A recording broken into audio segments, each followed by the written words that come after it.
Shalom Bapak Ibu Saudara yang terkasih di dalam Tuhan. Bersyukur kepada Tuhan kalau sampai hari ini kita boleh ada dan kita boleh bersama-sama bertemu kembali di kebaktian universitas hari ini. Untuk itu mari sama-sama kita mau mengambil saat teduh sejenak. Kita mau menyiapkan hati kita untuk datang dan masuk dalam hadirat Tuhan. Kita mau sama-sama menyembah Tuhan lebih dalam lagi.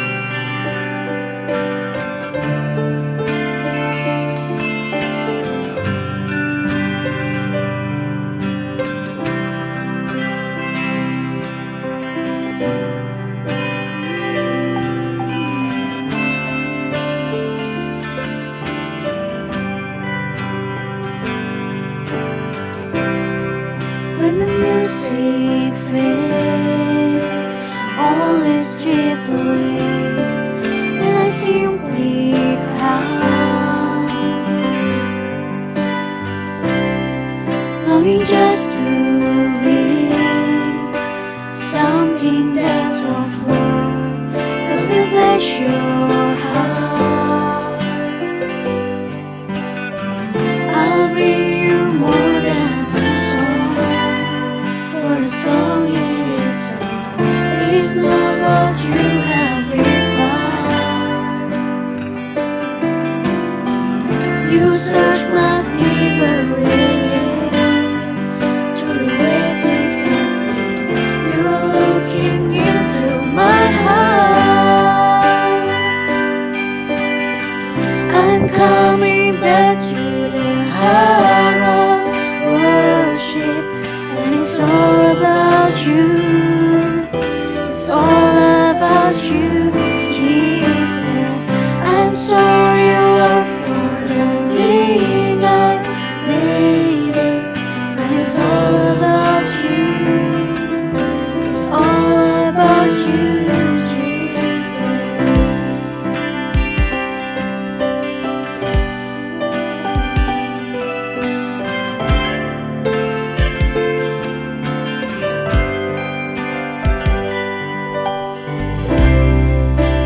Endless world, no one could express how much you deserve.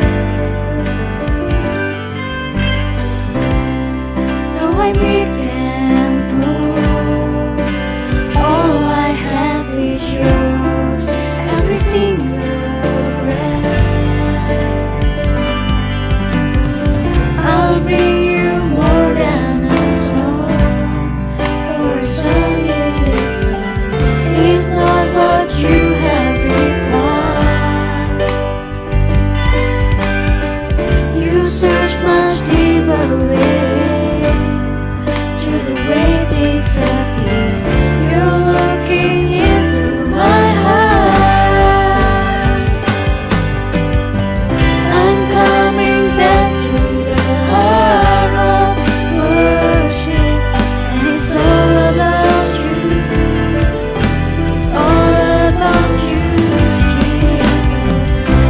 Sorry, Lord, for the things I needed, and it's all about you. It's all about you, Jesus. I'm coming back to the heart of worship, and it's all about you. It's all about you, Jesus. I'm sorry, Lord, for the things I've needed, and it's all about you. It's all about you, Jesus.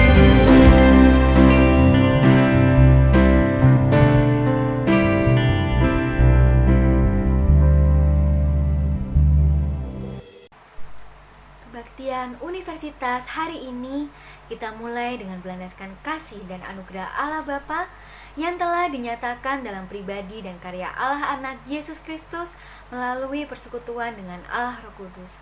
Mari Bapak Ibu Saudara kita sama-sama satu dalam doa. Bapa dalam kerajaan surga, kami mengucap syukur ya Tuhan, berkat kasih karunia Tuhan dalam kehidupan kami boleh ada sampai hari ini ya Tuhan. Kami juga mengucap syukur ya Tuhan, kalau pada hari ini kami boleh bersama-sama berkumpul kembali ya Tuhan dalam kebaktian universitas. Kiranya Tuhan yang memimpin kebaktian universitas ini mulai dari awal hingga akhirnya ya Tuhan. Dan kiranya Tuhan berikan sukacita dan sejahtera dalam kehidupan setiap kami ya Tuhan. Dan kalau sebentar kami akan muji besarkan nama Tuhan, biarlah pujian-pujian kami dapat berkenan di hadapan-Mu ya Tuhan. Terima kasih ya Bapa yang baik, kami siap memulai kebaktian universitas hari ini hanya di dalam nama Tuhan Yesus Kristus. Kami telah berdoa dan mengucap syukur. Haleluya, amin. Mari bersama-sama kita mau muji Tuhan, kita mau meninggikan nama Tuhan, karena kita adalah orang-orang yang telah ditebus, dan kita mau menerima kuasa Tuhan untuk menyatakan bahwa Tuhan besar dan hidup.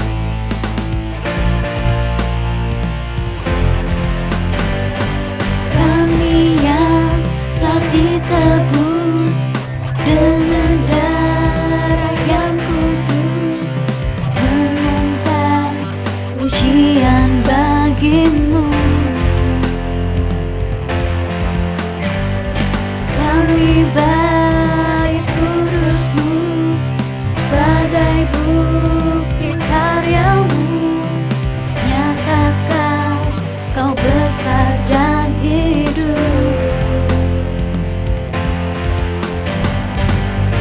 Beri sampai tujuan, mendapatkan mahkota kekal.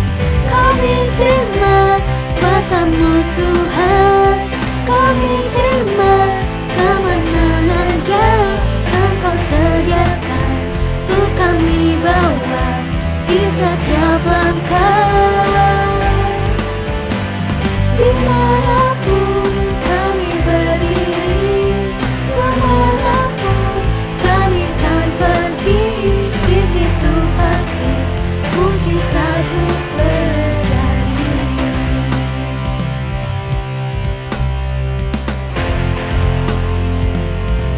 Sama-sama kita mau menyanyikan pujian ini dari awal.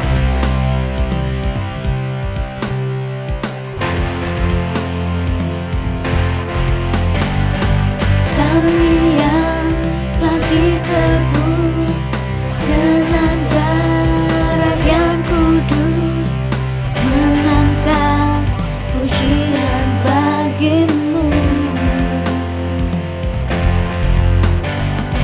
Kami bait kudus-Mu sebagai bukti karya-Mu, nyatakan Kau besar dan hidup.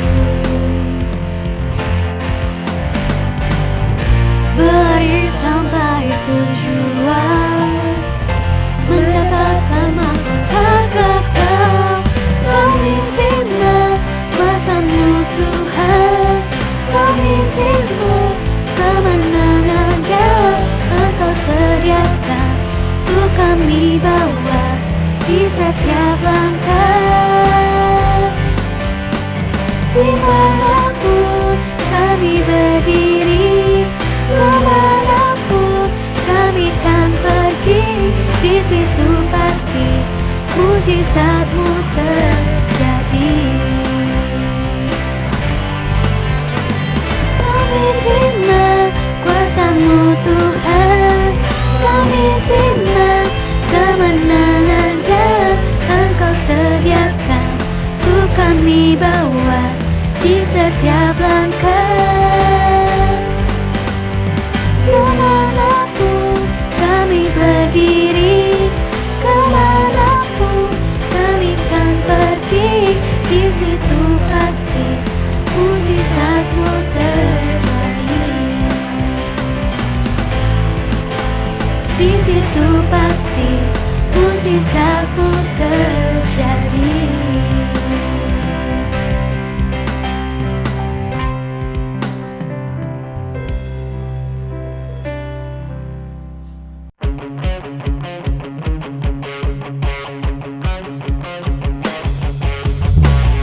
Mari sama-sama kita mau muji Tuhan, dan kita mau sama-sama katakan bahwa Yesus adalah satu-satunya sumber kekuatan dalam kehidupan kita. Tak kesetiaanmu pegang hidupku. Sepenuh jiwaku ku yakin dan percaya tuntun langkahku. Yesus, Kaulah Raja dalam hidupku, berkuasa berjaya untuk selamanya. Hanya Kau Tuhan, sumber kekuatan, kuasa-Mu tercurah bagiku senantiasa. Berkat-Mu Tuhan, ku kan berjalan dari kemuliaan sampai kemuliaan selamanya. Tak pernah ku ragu akan kesetiaan-Mu pegang hidupku.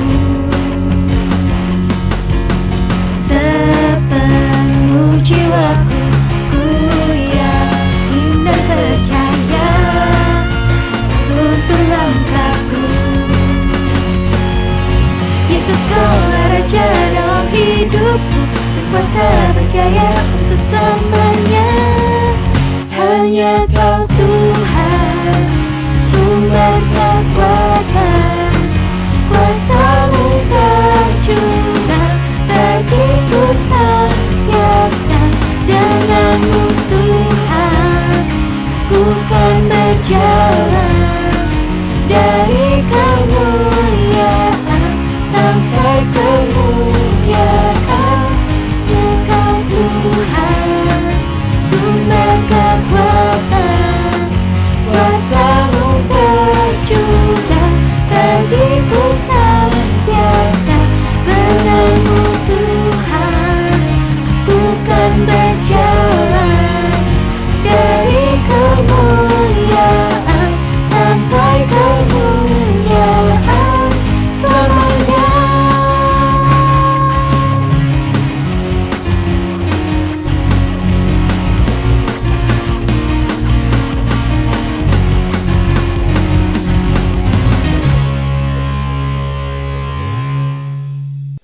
Mari Bapak Ibu Saudara, kita mau sama-sama siapkan hati kita untuk mendengarkan firman Tuhan. Dan kita mau nyatakan iman kita mau hidup untuk menjadi penyembah yang benar di hadapan Tuhan. Savior of my soul, I confide in You through all my darkest moments. In You I find my peace, my comfort when I'm weak. I trust in You through storm and raging sea. Faithful, You're my God. You're the glory and the lifter of my head. Light it fills my days, it leads me in Your ways. Forever I surrender all to You.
Shalom, saudara-saudara yang terkasih di dalam Tuhan, segenap Civitas Akademika UK Petra yang saya kasihi.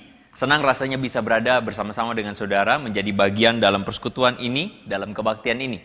Dan hari ini, saudara-saudara, kita akan membahas satu tema yang menarik, yaitu dangerous prayer, doa yang berbahaya. Namun sebelumnya saya mengajak kita untuk mari kita tundukkan kepala di hadapan Tuhan, mari kita berdoa terlebih dahulu. Mari kita berdoa. Bapa kami yang baik, kami datang pada Tuhan. Di saat ini kami rindu supaya Engkau berbicara secara pribadi kepada setiap kami. Kami rindu supaya firman-Mu yang boleh menegur, bahkan mengubahkan cara kami berpikir.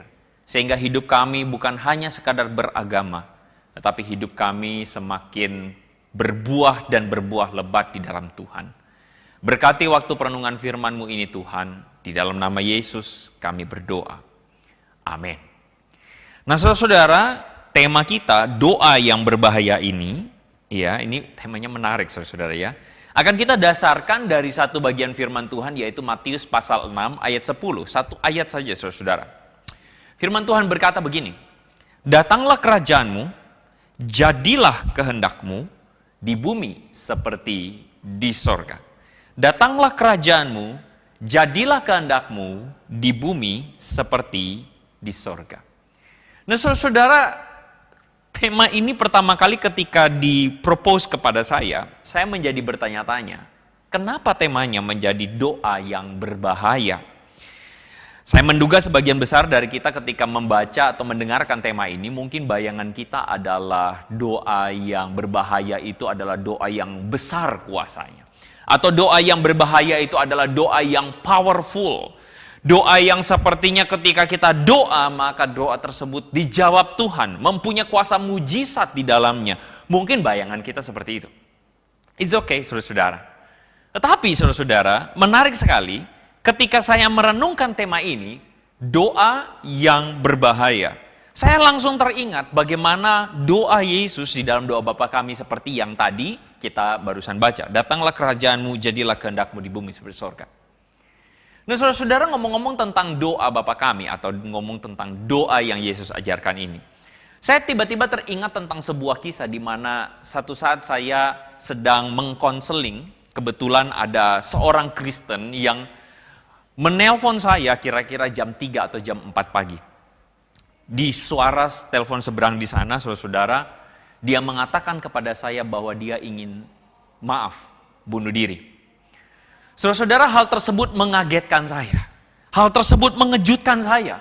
Seketika itu juga saudara-saudara, saya langsung bergegas pergi ke rumahnya dan kemudian mendatanginya. Lalu kemudian saya bertanya, mengapa? Ada apa? Saudara-saudara. Dan kemudian sang bapak ini mengatakan kepada saya bahwa, Pak, saya frustasi dan saya merasa bahwa saya tidak punya pilihan lain. Saya merasa hidup saya menemui jalan buntu dan lebih baik hidup saya diakhiri. Sekali lagi mohon maaf saudara-saudara. Lalu kemudian dia menceritakan tentang masalah berat yang dialami olehnya, tentang masalah keluarga yang dia hadapi, saudara-saudara. Dan kemudian dia mengatakan, Pak, 2 bulan ini, setiap pagi subuh, saya bangun jam 2 pagi. Lalu kemudian di sana saya berdoa, doa Bapa kami sebanyak 3 kali.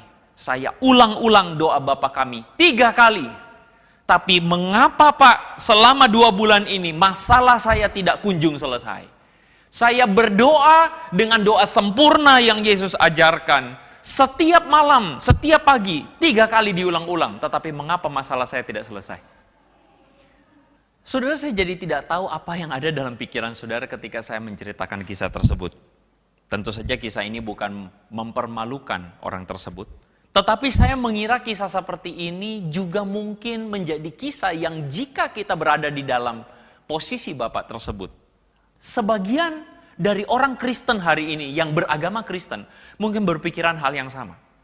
Orang-orang Kristen mungkin sebagian berpikir bahwa doa itu adalah doa yang jika didoakan dengan berulang-ulang bahkan mungkin menjadi doa yang penuh kuasa. Doa itu ketika dinaikkan dengan iman katanya, maka mungkin doa kita akan dijawab Tuhan dengan mujizat yang luar biasa.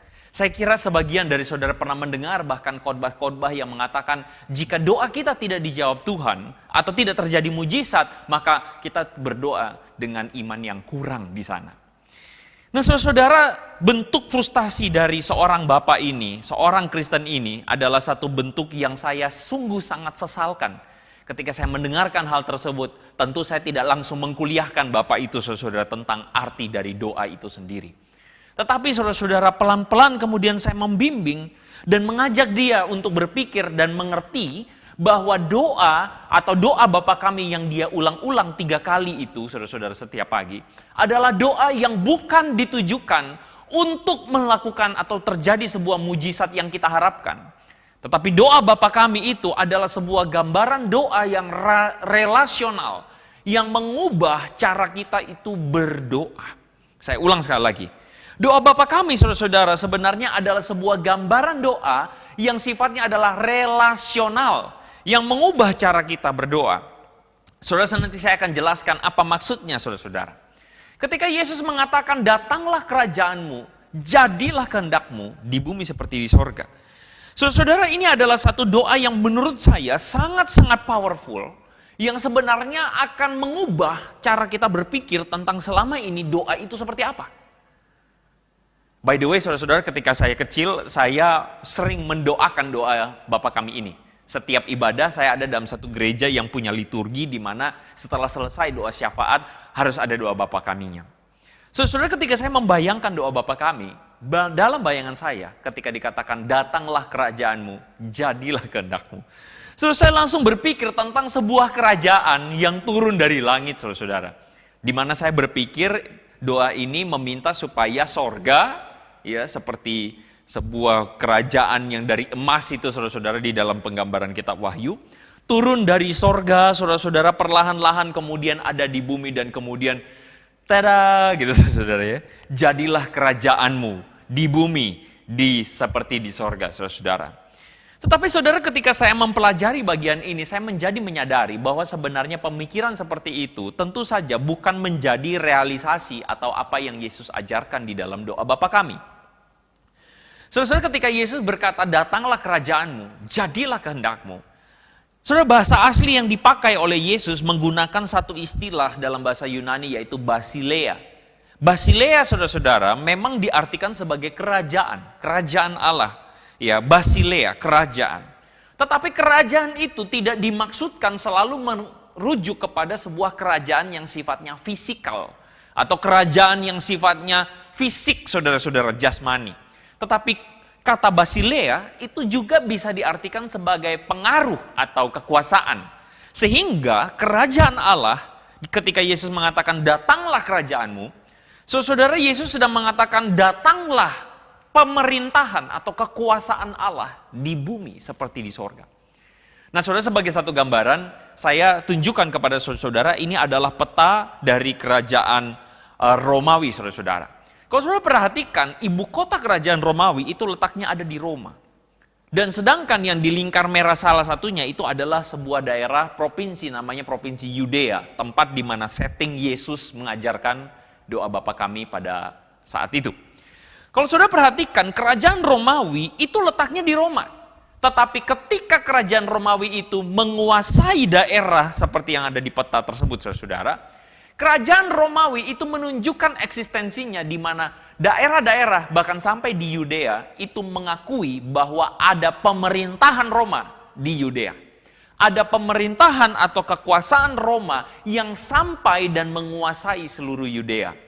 Jadi itu maksudnya kerajaan Roma, saudara-saudara. Sehingga ketika kita berbicara tentang kerajaan Allah, the kingdom of God, Yesus datang ke dunia membawa pesan ini tentang kingdom of God, pemerintahan Allah. Kita tidak boleh memandangnya sebagai sorga yang secara jasmani turun ke bumi. Bukan. Tetapi ketika Yesus mengatakan tentang pemerintahan Allah atau kerajaan Allah, Yesus sedang berbicara tentang bagaimana pengaruh atau kuasa Tuhan, kuasa Allah itu dapat dirasakan bersama-sama dengan kita, di tengah-tengah kita, di dunia ini, saudara-saudara. Makanya katanya adalah datanglah kerajaanmu, jadilah kehendakmu di bumi seperti di sorga. Sehingga saudara-saudara, ketika Yesus mengatakan datanglah kerajaanmu ini, bukan untuk meniadakan kerajaan dunia. Bukan untuk meniadakan pengaruh kekaisaran Roma di daerah Yudea, bukan. Tetapi ketika Yesus mengajarkan kepada para muridnya untuk mengatakan datanglah kerajaanmu, Yesus sedang mengajarkan bahwa kita harus meminta supaya ada pengaruh kerajaan Allah yang dapat dirasakan atau dialami oleh kita di tengah-tengah dunia. Jadi datanglah kerajaanmu ini bukan untuk menggeser pemerintahan, bukan untuk kudeta. Kalau zaman sekarang saudara lagi ramai istilah namanya rezim, saudara ya, kalau saudara ikut berita politik. Yesus tidak sedang meminta supaya rezim Romawi ini diganti, bukan. Tetapi Yesus meminta, mengajarkan murid-muridnya untuk punya kerinduan supaya dunia ini, tempat kita tinggal, itu dipengaruhi dengan nilai-nilai kerajaan Allah.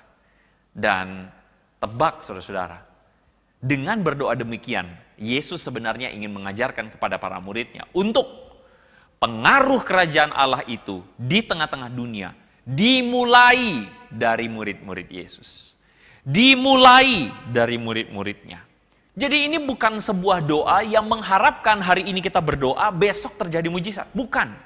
Tetapi doa Bapa kami ini adalah doa yang sebenarnya, tadi kan saya ngomong tentang relasional. Ini adalah doa seperti permintaan kita sebagai umat Tuhan, sebagai anak-anak Tuhan meminta kepada Bapa supaya kita itu tersadar bahwa kehendak Bapa lah yang harus dinyatakan di bumi. Kehendak Bapa lah yang seharusnya dinyatakan, dan bagaimana cara Bapa bekerja, yaitu melalui anak-anaknya, melalui kita. Makanya kenapa saya katakan dimulai dari murid-murid Yesus. Sebagai contoh saudara-saudara, doa Bapa kami sekali lagi tidak dapat kita pisahkan dari pengajaran Yesus. Saudara-saudara, satu kali Yesus mengajarkan kepada murid-muridnya, juga di dalam bagian yang sama, ketika dia mengajarkan, salah satunya adalah tentang tampar pipi kiri, berikan pipi kanan. Saudara tentu tahu ajaran itu. Di dalam bagian selanjutnya Yesus mengajarkan bahwa jikalau ada orang yang meminta supaya kamu berjalan sejauh 1 mil, maka kamu pun harus berjalan dengan dia sejauh 2 mil. Saudara tahu? Tentu pernah mendengar ayat ini bukan ya? Maksud dari ayat ini sebenarnya ingin mengajarkan, atau Yesus ingin mengajarkan kepada murid-muridnya tentang satu konteks yang terjadi pada saat itu.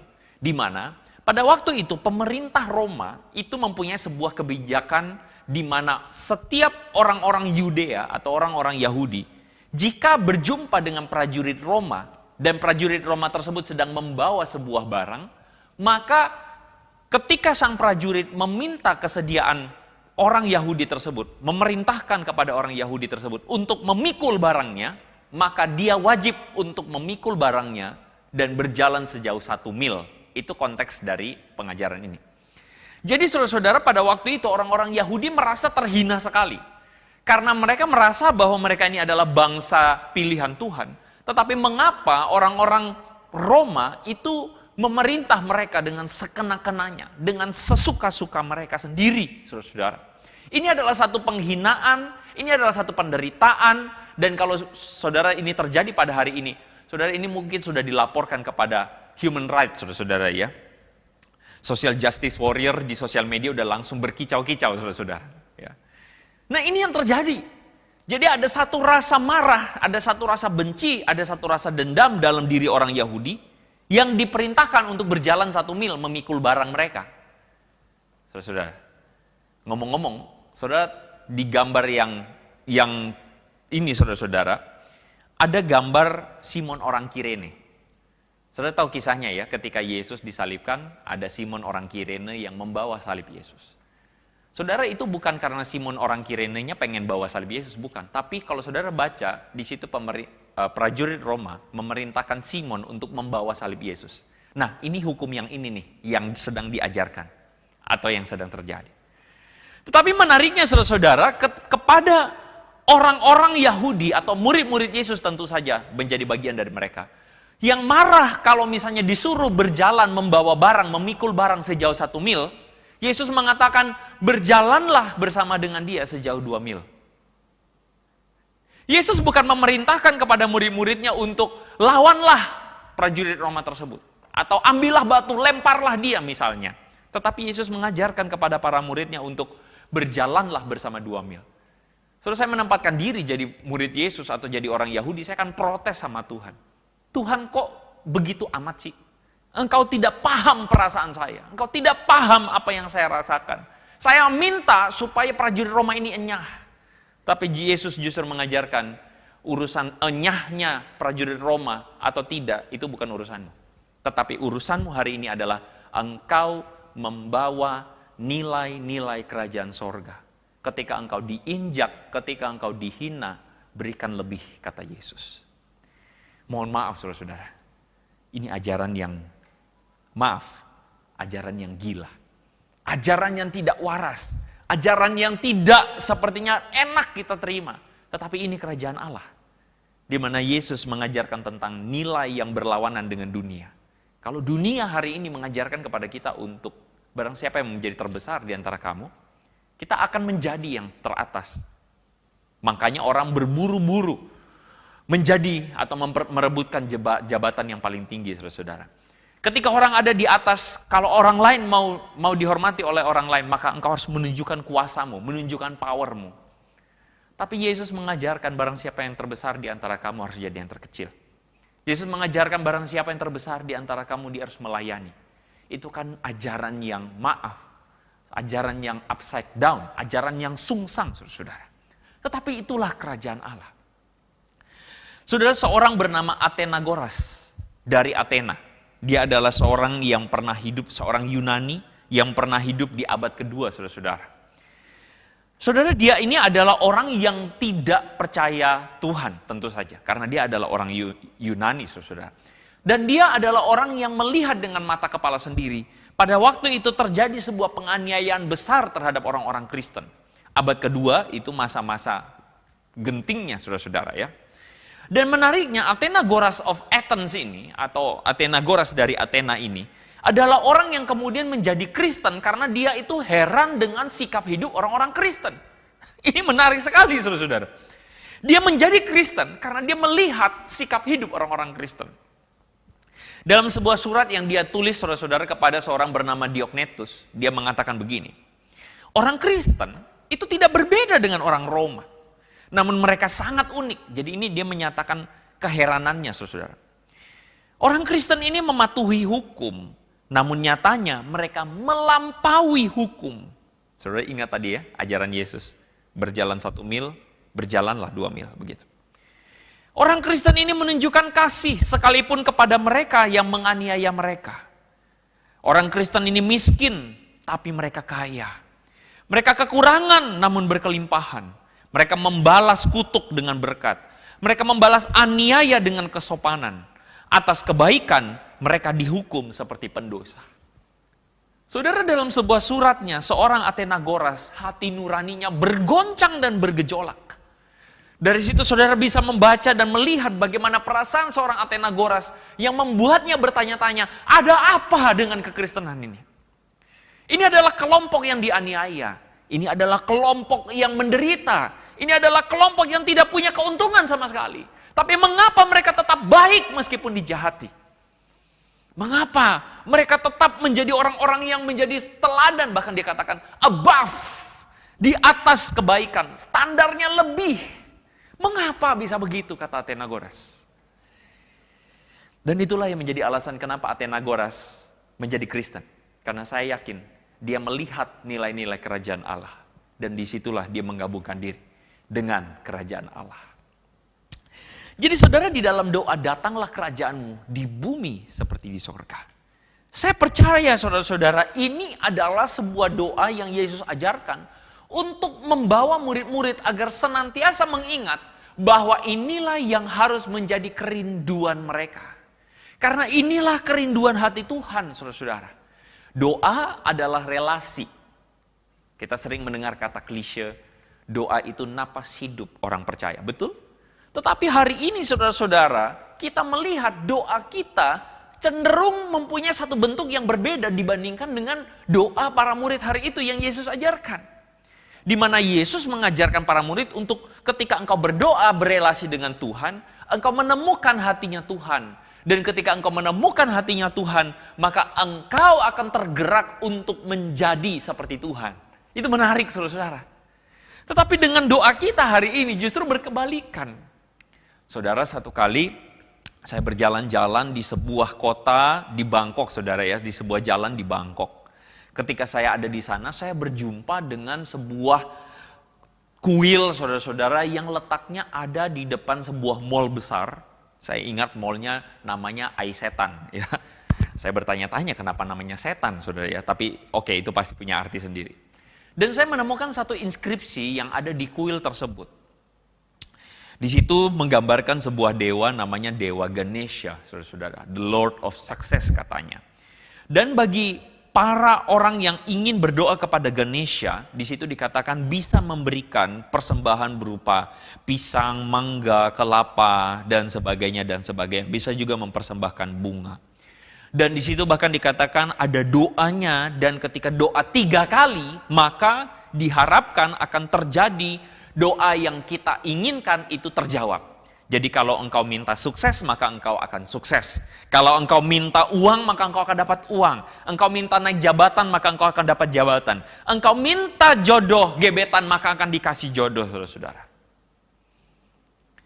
Dan bukankah ini yang kira-kira menjadi gambaran doa banyak umat beragama hari ini? Kalau engkau melihat agama-agama yang ada di luar sana, rata-rata isi doanya adalah bagaimana supaya Tuhan mengabulkan permintaan kita. Saudara, jika Kristen itu doanya sama seperti agama-agama yang lain, maka pertanyaan saya adalah apa bedanya kalau begitu? Jika kita sebagai Kristen, doa kita adalah doa yang hanya sekadar ingin supaya kita minta kepada Tuhan dan Tuhan memenuhi segala keinginan kita, apa bedanya kalau begitu? Doa yang isinya hanya minta-minta. Padahal doa, kita tahu dalam bahasa klise tadi, doa adalah napas hidup orang percaya. Doa itu lagi berbicara tentang perjalanan bersama Tuhan, hidup bersama Tuhan, relasi dengan Tuhan. Tapi kenapa isi relasi kita isinya hanya minta-minta doang kepada Tuhan? Itu adalah sebuah tanda tanya, dan bagi saya secara pribadi, ini nggak masuk akal. Maaf, saya kalau beragama, saya rasa saya tidak akan beragama yang isinya adalah memperlakukan Tuhan seperti dukun, saudara-saudara. Jika doa dan ritual agama kita hanya supaya atau ditujukan supaya Tuhan memberkati kita atau memenuhi keinginan kita, maka saya rasa ini keliru teologinya. Saudara ingat di dalam Yakobus pasal 4, di situ Yakobus menegur orang-orang percaya yang berdoa, tetapi dikatakan salah berdoa. Kenapa? Karena kamu berdoa untuk memuaskan hawa nafsumu. Saudara, berapa banyak hari ini kita mendapati diri kita berdoa, tetapi kita berdoa dengan tujuan untuk memuaskan keinginan kita, memuaskan hawa nafsu kita. Kita berdoa, maaf saudara-saudara, mungkin sebagai orang Kristen kita berdoa hanya karena ada masalah. Karena ada masalah makanya kita berdoa. Kalau hidup tidak ada masalah, kita tidak berdoa. Klasik bukan? Kita dekat dengan Tuhan kalau lagi ada masalah. Kalau udah tidak ada masalah, kita lupa Tuhan. Saudara-saudara, ini menjadi masalah. Karena ini bukan kekristenan. Saudara-saudara, kita berdoa seharusnya memohon dari Tuhan. Bukan untuk memohon jawaban instan dari Tuhan. Tetapi mungkin jawaban Tuhan itu adalah melalui kesediaan kita supaya menjadi jawaban. Saudara, seorang bernama Mark Driscoll, dia mengatakan begini, sometimes prayer moves the hand of God, but it more often changes our heart as we capture something of God's heart. Menarik kata-katanya. Dia mengatakan kadang-kadang doa itu mungkin terlihat menggerakkan tangan Tuhan. Tetapi itu lebih banyak diantaranya doa itu mengubah ketika hati kita mengcapture atau menangkap sesuatu dari hatinya Tuhan. Saya percaya sekali lagi, kita harus mengembalikan doa pada tujuan utamanya. Tujuan utama doa adalah relasi dengan Tuhan. Dan ketika kita berelasi dengan Tuhan, kita menemukan isi hati Tuhan. Dan ketika kita menemukan isi hati Tuhan, seharusnya isi hati Tuhan itu mengubahkan hati kita. Sehingga kita ingin supaya kita menjadi bagian dari mewujudkan kerajaan Allah di bumi, saudara-saudara. Itulah sebabnya hari ini ketika kita berbicara tentang doa yang berbahaya. Saudara, kenapa berbahaya? Karena doa seperti ini adalah doa yang mungkin tidak memenuhi keinginan-keinginan kita. Doa yang berbahaya adalah doa yang mencari kehendak Tuhan, bukan kehendak kita. Dan kenapa berbahaya? Karena saudara-saudara, ketimbang doa itu membuat Tuhan menjadi pelayan dan kita menjadi bosnya. Membuat kita menjadi orang yang menunggu minta Tuhan beresin dong masalah saya. Bukan.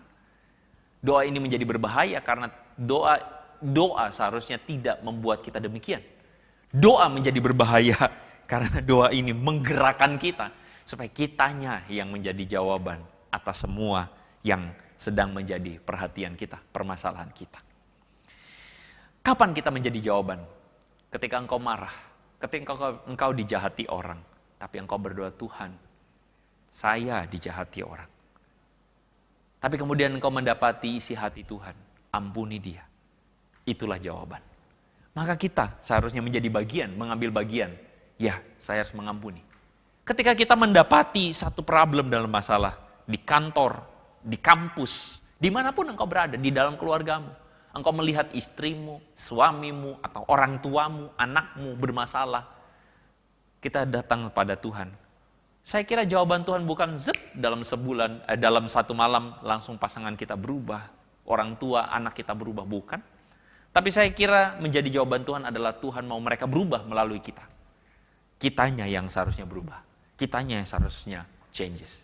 Ketika engkau menghadapi ujian, engkau berdoa, Tuhan tolong saya mau ujian, kuliah saya berat dan sulit. Kita berdoa pada Tuhan, Tuhan saya mohon pertolongan. Jawaban Tuhan apa? Jawaban Tuhan adalah kita akhirnya menjadi sadar. Tuhan hadir, Tuhan menghadirkan saya di jurusan saya, menghadirkan saya di perkuliahan saya, pasti Tuhan pimpin saya. Karena itu saya akan belajar dengan kuat, saya akan belajar dengan giat, saya akan belajar baik-baik. Itulah jawaban Tuhan. Sehingga saya ingin mengatakan kepada saudara-saudara, kekristenan sangat unik. Karena kekristenan ingin menghadirkan kerajaan Allah. Kekristenan itu unik karena kekristenan, doa di dalam kekristenan adalah menangkap isi hati Tuhan dan menjadikan diri kita sebagai jawabannya. Semoga perenungan firman Tuhan singkat ini menjadi berkat bagi saudara-saudara semua. Mari kita berdoa. Kami berdoa Tuhan supaya kami menemukan isi hati-Mu. Koreksilah kekristenan kami. Koreksilah segala ritual-ritual agama yang selama ini kami lakukan. Dan tolonglah kami Tuhan supaya kami boleh diubahkan oleh firman-Mu. Hamba-Mu berdoa menyerahkan setiap jemaat-Mu, segenap sivitas UK Petra di tempat ini dimanapun mereka berada. Tuhan berkati dan biar kami menghadirkan kerajaan menjadi jawaban di tengah-tengah dunia ini. Di dalam nama Yesus kami berdoa. Amin. Tuhan memberkati saudara-saudara.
Saudara Nation sekalian, sungguh senang hari ini kita boleh kembali beribadah bersama-sama secara virtual di dalam kebaktian universitas. Dan sekali lagi terima kasih kepada rekan saya Andre Tunggal yang sudah menjadi saluran berkat menyatakan segala kebenaran Tuhan bagi setiap kita. Khususnya hari ini kita telah belajar bagaimana kita bukan sekedar berdoa, tetapi kita juga siap untuk kemudian menjadi jawaban-jawaban doa. Dan terkait dengan kebenaran firman tersebut, saya mengumumkan beberapa hal sebagai berikut. Yang pertama, saya ingin mengajak setiap kita dan menantang setiap kita untuk boleh menjadi jawaban-jawaban doa dari pergumulan rekan-rekan kita yang mengalami kesulitan ekonomi di tengah-tengah pandemi COVID-19 ini. Kita tahu ada banyak orang yang terdampak karena COVID ini secara ekonomi. Ada orang tua yang kehilangan pekerjaan, ada orang tua yang bahkan meninggal dunia karena kena COVID-19 dan berbagai macam kesulitan lainnya. Mari kita sama-sama sebagai orang yang sudah merasakan berkat Tuhan, sudah merasakan anugerah Tuhan. Mari kita menjadi jawaban doa dengan cara kita memberikan kontribusi kita, menolong rekan-rekan kita yang sedang mengalami kesulitan. Kalau tanya, caranya bagaimana? Oh jelas jawabannya begitu banyak. Tapi saya ingin menyarankan ada satu hal yang kita bisa kerjakan. Yuk kita simak video berikut ini. Ya Tuhan, tolong jadikan aku orang kaya ya Tuhan, supaya aku bisa menolong orang-orang yang kesulitan. Oh Tuhan, kalau boleh, jadikan aku sultan, supaya aku gampang kalau mau membantu teman-temanku yang kesulitan kuliah. Tuhan, tolong ya, jadiin cepat kaya ya. Kalau mau nolong orang, gak usah nunggu jadi sultan. Pakai aja apa yang sudah diberikan oleh Tuhan untuk jadi berkat buat orang lain. Terus, caranya gimana dong? Nah, ini nih caranya, gampang. Nih, ikutin acara ini nih. Nah, ini nih acara virtual konsernya UK Petra. Judulnya Coming Home. Nah, gampang nih, kamu tinggal buka linknya.